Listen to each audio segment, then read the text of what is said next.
நம்மிடையே இணைப்பில் தற்போது திராவிட இயக்க சொற்பொழிவாளர் திரு நாஞ்சில் சம்பத் அவர்கள் இணைப்பில் இருக்கிறார். சார் வணக்கம். விஜயோட பேச்சுல என்னுடைய அரசியல் எதிரி திமுக தான் அப்படிங்கிற குற்றச்சாட்டை முன் வச்சிருக்காரு. முதல்ல இந்த விஜயோட பேச்சு அரசியல் களத்துல எப்படிப்பட்ட ஒரு மாற்றத்தை ஏற்படுத்தும் நினைக்கிறீங்க? இது அவர் ஏற்கனவே அவருடைய முதல் மகாநாட்டில் விக்கிரவாண்டி சாலையில் நடந்த மாநாட்டில் அறிவித்ததைத்தான் இன்றைக்கும் அறிவித்திருக்கிறார். அவர் இன்று மதுரையில் பேசிய பேச்சு மக்களின் மொழியில் பேசியிருக்கிறார். ஐ வொர்ஷிப் பீப்புள், நான் மக்களை வழிபடுகிறேன் என்றார். உங்களுக்கும் எனக்கு வித்தியாசம் இல்லை, உறவு இரத்த உறவு என்கிறார். அரசியல் எதிரி என்று திமுகவை சொன்ன விஜய் கொள்கை எதிரி பிஜேபி என்று பட்டவர்த்தனமாக அறிவித்திருக்கிறார். நாடாளும் பிரதமருடைய பெயரை சொல்லி அவர் கேள்வி கேட்டிருக்கிறார். விஜயினுடைய மக்கள் மொழியில் பேசிய பேச்சு மக்களை வெகுவாக கவர்ந்திருக்கிறது. அரசியல் அதிகாரத்தை கைப்பற்றுகிற நோக்கத்தில் எங்களுக்கும் திமுகவுக்கும் தான் போட்டி என்று அறிவித்திருப்பது, அதை இவர் எப்படி இனி வருகிற நாட்களில் கொண்டு செல்ல போகிறார் என்பதை பொறுத்திருந்துதான் பார்க்க வேண்டும். இன்றைய மாநாடு வெற்றிகரமான மாநாடு. தம்பி விஜயனுடைய பேச்சு அற்புதமான பேச்சு. சார், நீங்க ரொம்ப வருடங்களாவே தமிழக அரசியலை பார்த்துட்டு இருக்கக்கூடிய நபர்கள் ஒருவர். அப்படி இருக்கும்போது 1967, 77, இப்போ 2026 வரலாறு திரும்புகிறது அப்படிங்கிற இந்த 3 வருடங்களையும் குறிப்பிட்டு விஜய் அடிக்கடி பேசுறாரு. இப்போ இந்த 2 வருடங்கள் நடைபெற்றது இப்போ இந்த சட்டப்பேரவை தேர்தலில் நடக்கும் அப்படின்னு நம்ம எதிர்பார்க்கலாமா? இல்ல, நான் ஏற்கனவே பல ஊடகங்களுக்கு சொல்லி இருக்கிறேன். மாற்று அரசியலுக்கான தேவை ஒன்று தமிழ்நாட்டில் இருக்கிறது. அந்த இடத்தை இட்டு நிரப்புவதற்காகத்தான் டாக்டர் ராமதாஸ் வந்தார், தோற்று போனார். அந்த இடத்தை இட்டு நிரப்பத்தான் அண்ணன் வைகோ வந்தார், தோற்று போனார்.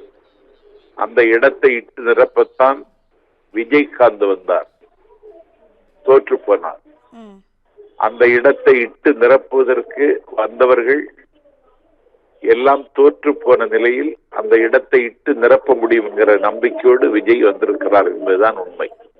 ஒரு மாற்று அரசியல் திமுக, அண்ணா திமுக இல்லாத ஒரு கட்சியை, ஒரு ஆட்சியை கொண்டு வருவதற்கு மக்கள் மனதில் ஒரு எண்ணம் இருக்கிறது. அந்த எண்ணத்திற்கு வடிவம் தருகிற இடத்தில் இப்பொழுது விஜய் வந்து நிற்கிறார். அவர் என்ன அறிவிக்க போகிறார், எப்படி இயங்க போகிறார் என்பதை பொறுத்து தான் அதை சொல்ல முடியும்.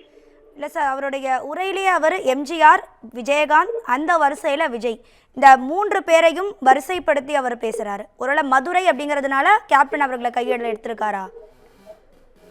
இல்ல, இப்போது என்ன ஆச்சுன்னா அதிமுக ஓட்டு தானாகவே அவருக்கு பக்கம் சாய்கிறது, எம்ஜிஆர் பெயரை சொன்னதன் மூலம். Okay sir. அதை போல விஜயகாந்த் அவருடைய கட்சி பிரேமலதா தலைமையில் இயங்கிக் கொண்டிருக்கிறது. அந்த கட்சியோடு அவர் இணக்கம் வைத்துக் கொள்வதற்கு விரும்புகிறார் என்று அவர் இன்றைக்கு கோடிட்டு காட்டியிருக்கிறார். ஒரு கூட்டணி கூட முன்னோட்டமா தான் இது இருக்கு. ஆமா, ஆட்சியில் பங்கு, அதிகாரத்தில் பங்கு என்று அறிவித்திருப்பதன் மூலம்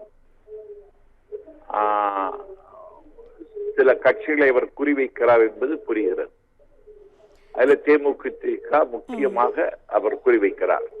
சரி, இப்ப இந்த தாவேகாவை முன்னிறுத்தி, அதாவது விஜயை முன்னிறுத்தி வேட்பாளரை அறிவிக்கக்கூடிய இந்த கூட்டணியில யார் யார் வருவாங்கன்னு எதிர்பார்க்கறீங்க சார்? எந்த கட்சி வரும்னா? ஆமா, விஜய முதலமைச்சர் வேட்பாளரா ஏத்துக்கிற எந்த கட்சி கூட்டணிக்கு வரும்? இன்னைக்கு அவர் பேசுகிற பேச்சுல காமராஜரை வீழ்த்தியது சினிமா இல்ல, அரசியல் என்கிறார். Okay sir.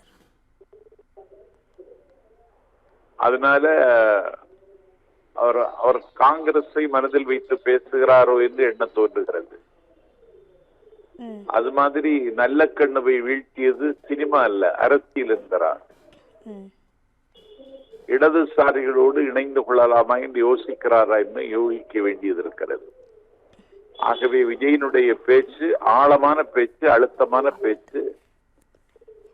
ஒரு நிறைய கிளை கேள்விகளை விஜயோட பேச்சு வந்து உருவாக்கியிருக்கா. இப்போ காங்கிரஸை உள்ளிழுக்க பார்க்குறாரு, தேமுதிகவை உள்ளிழுக்க பார்க்குறாரு அப்படிங்கிற.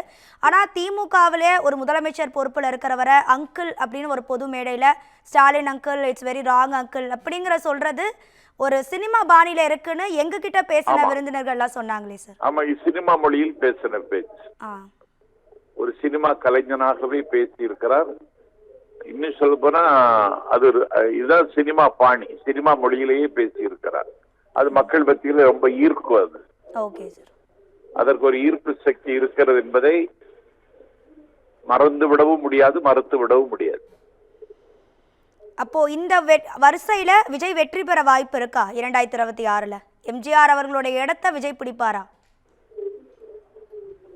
எம்ஜிஆருடைய இடத்தை பிடிப்பாரா என்பதை விட இன்னைக்கு இருக்கிற அரசியலுக்கு ஒரு பொருத்தமான தலைவனாக விஜய் தன்னை முன்னிறுத்தி இருக்கிறார்.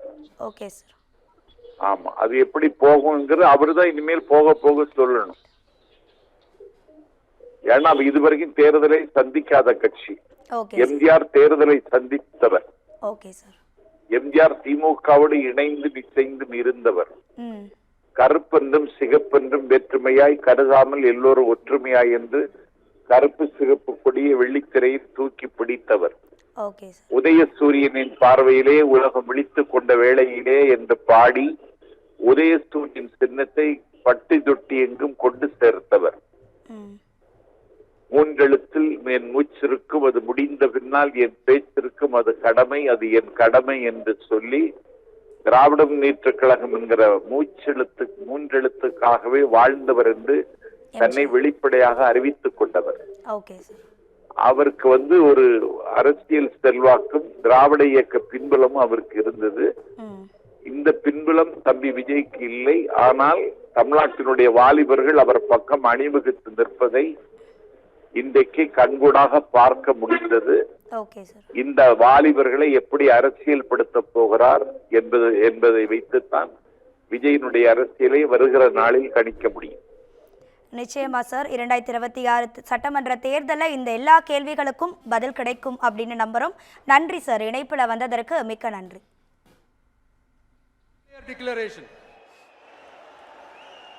சிங்கத்தை பத்தி பேசிட்டு நம்ம சிங்க குட்டிகளையும் சிங்க பெண்களையும் பத்தி நம்ம பேசாம இருக்க முடியுமா?